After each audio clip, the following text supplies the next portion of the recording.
15일 오늘 증시는 러시아의 우크라이나 침공 임박 가능성과 함께 추가 조정으로 마무리가 되었습니다. 러시아의 우크라이나 침공 예상 D-Day 하루 전입니다. 오늘이 15일인데요. 내일이 16일이죠. 이 16일이 미국 등이 예상하는 러시아가 우크라이나 침공 예상 가능한 첫 번째 예상일이 됩니다. 물론 이것은 예상이기 때문에 내일 무조건 침공을 한다고 볼 수는 없지만 이렇게 예상을 하고 있다는 것은 우리가 알고 있어야 되겠죠. 미국 우크라이나 대사관 폐쇄, 우크라이나 대통령도 16일 침공설 인정. 자, 아직까지는 설입니다. 러시아가 우크라이나를 언제든 침공할 수 있다고 경고해온 미국이 14일 우크라이나 소도 키예프 주재대사관을 폐쇄해 대사관 직원들에게 철수령을 내렸다. 괜히 하는 것은 아니겠죠. 그만큼 위협감을 많이 느끼고 있다는 거겠죠. 이 16일을 우크라이나는 단결의 날로 선포를 했습니다. 이 우크라이나는 전쟁 분위기가 고조가 되면서 우크라이나 정치인과 부호들이 해외로 도피를 하고 있고 최소 20대의 전세기가 출국을 했다고 전했습니다. 역시 실망스럽게도 사회 지도층이 먼저 떠나고 있죠. 또 이것을 보면은 그만큼 얼마나 심각한지도 우리가 알 수가 있습니다. 물론 이렇게 하다가 흐지부지 협상이 타결이 되고 전쟁이 안 날 수도 있지만 적어도 지금은 전쟁 분위기가 매우 고조가 되고 있다는 것을 이렇게 정치인이 나라를 떠나고 있다는 것을 보면은 어느 정도 그 분위기를 체감을 할 수가 있겠죠. 반대로 우크라이나 현지 주민들은 러시아 침공에 맞서서 훈련에 나서고 있다. 할머니도 총 쏘는 법을 지금 배우고 있죠. 자, 이런 긴장감이 더해지면서 곡물시장, 밀옥수수 급등 우려, 원자재, 식료품, 식량 가격, 그 다음에 곡물 사료 가격 급등 우려, 그 다음에 우크라이나 사태의 국제유가 $100 육박, 지금 서부 텍사스유는 1배럴당 95.46달러, 계속해서 상승하면서 $100가 얼마 남지 않았죠. 지금 3개월짜리고, 자, 5년짜리로 봐도 지금 최고점입니다. 5년간의 최고점, 10년으로 보면은 이제 전고점과 비슷해지고 있죠. 그죠? 여기서 전고점 매물대가 되겠죠. 이런 곡물이나 원유 등이 지금 급등을 하고 있지만, 전쟁이 이루어진다면 추가 급등이 가능할 수도 있지만, 또 극적 타협이 되면서 전쟁이 종결된다면 다시 또 급락에 대한 것도 생각을 하면서 시장 지표도 함께 바라봐야 되겠죠. 자, 극적인 타결이 나오기 위해서는 어떤 행동이 나와야 되냐? 젤렌스키 우크라이나 대통령은 나토 가입을 원한다.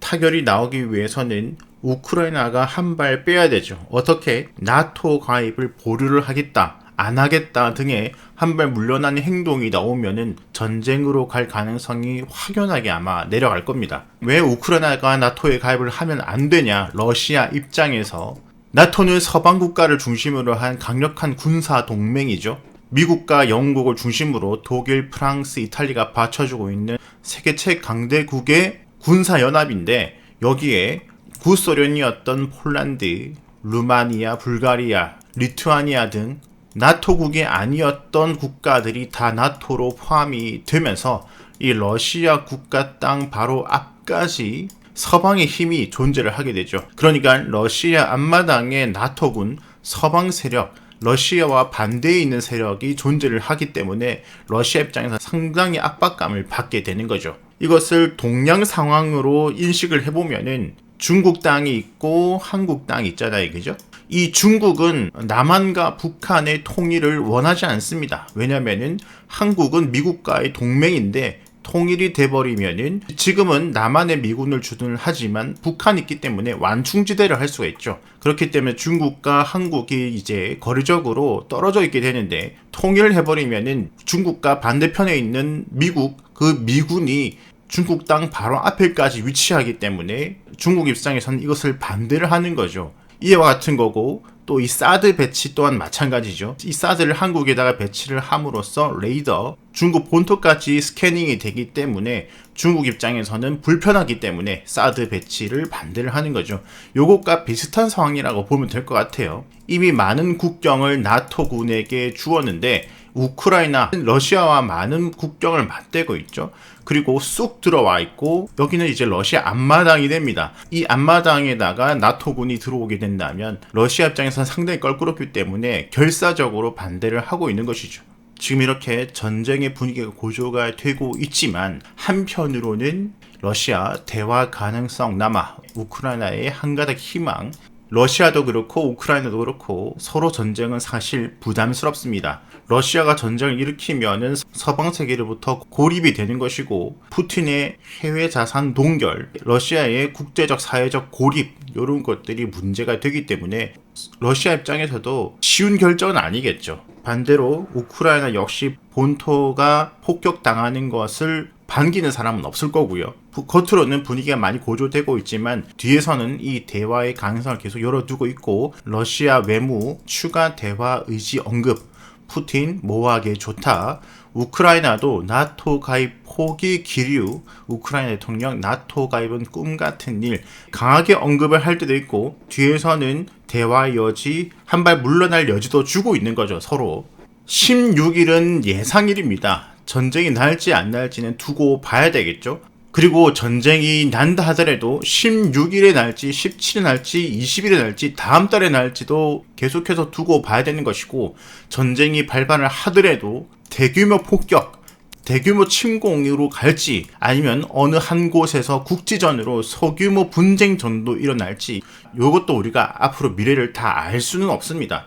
중요한 건 지금 전쟁 가능성이 있다라는 것이고, 그 전쟁 가능성의 크기는 아무도 모르는 것이고, 반대로 협상 가능성이 있고 그 협상의 농도가 어떻게 될지는 아무도 모르는 겁니다. 어떤 사람은 전쟁을 예상하고 어떤 사람은 협상을 예상을 하겠죠. 그러면서 이제 투자자 중에서는 전쟁 가능성을 크게 보는 사람들, 방산주를 미리 매입을 해서 전쟁 터지면 급등을 먹기 위해서 꿈에 젖어 있는 분들도 계실 것이고, 협상 타결을 예상을 하면서 지수가 다시 반등할 걸 기대를 하고 지금부터 분할 매수에 들어가시는 분들도 있을 것이고, 그 둘 중에 하나가 본인 생각대로 맞는다면 얼마나 좋겠습니까? 하지만 홀짝 게임이지 않나요, 그죠?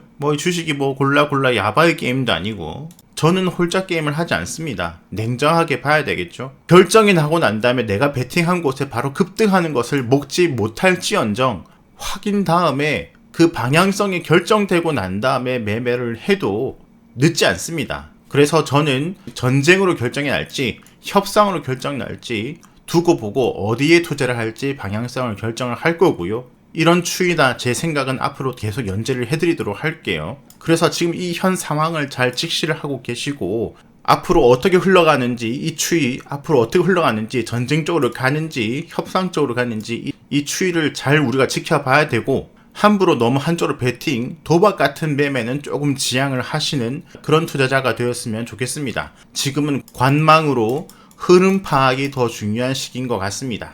자, 코스닥 지수는 전저점까지 조정을 받고 있습니다. 전쟁 발발 등으로 추가로 대폭락이 올지, 협상 타격으로 극적으로 전저점을 지켜내고 반등을 할지는 아무도 모를 일이죠. 하지만 지금 지수적으로는 코스닥 전저점 근방에 와 있다는 점 인지도 하셔야 될 것 같습니다.